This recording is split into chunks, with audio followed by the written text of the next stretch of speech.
Throughout the history of mankind, the subject of identity has sent poets to the blank page, philosophers to the agora, and seekers to the oracles. We, as individuals, are a collection of constantly changing paths. Our physical body, mind, emotions, circumstances, and even our quirks. We are always changing, but still in an amazing and sometimes illogical way, we remain the same. Madam President, Toastmaster of the Day, fellow Toastmasters, and guests. Good evening. Good evening. Today I'm going to dive into the bottomless ocean of philosophical paradox and take you through the journey of my labyrinth. Born and brought up in Pune, I have a family of 5. My parents, my elder sister, and an 8-year-old golden retriever who's treated like the prince of our house. Phase 1. I grew up in a girls' convent school with pretty little princesses around. I closely resembled a potato back then.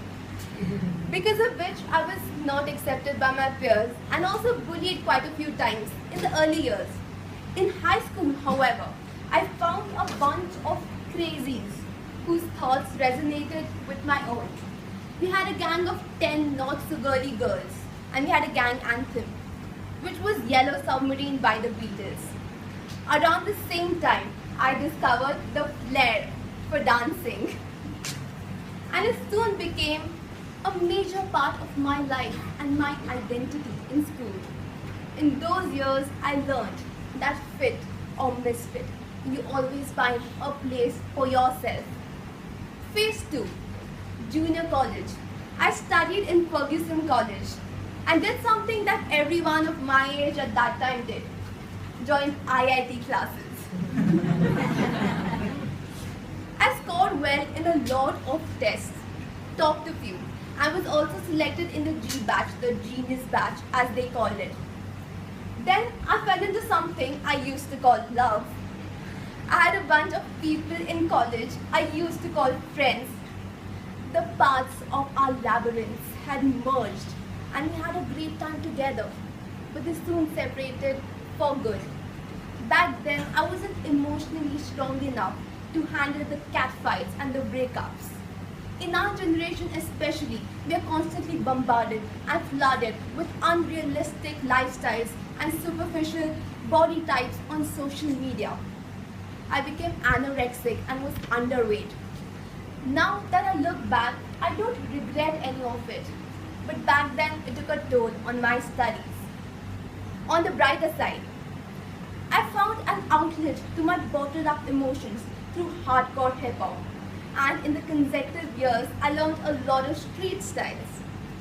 These years contributed majorly to failures and heartbreaks that I wove into the fabric of social experiences, taking them to the next phase of my labyrinth. Third phase, engineering. I did my engineering in electronics and telecommunication. These 4 years have changed me more than any other part of my life. I kept taking challenges, expanding my comfort zone, raising the bar for myself. I rediscovered the meaning of love and friendship, which was very different from the definitions that I knew earlier. I was elected as the cultural head of my department, which not only gave me a chance to test my potential, hone my skills, but also to interact with beautiful minds and pass on everything that I had learned. In those years, I quit dancing, which now seems like a world that I once lived and have now lost. I also discovered a tiny flair for public speaking and leadership, which brings me here to Toastmasters.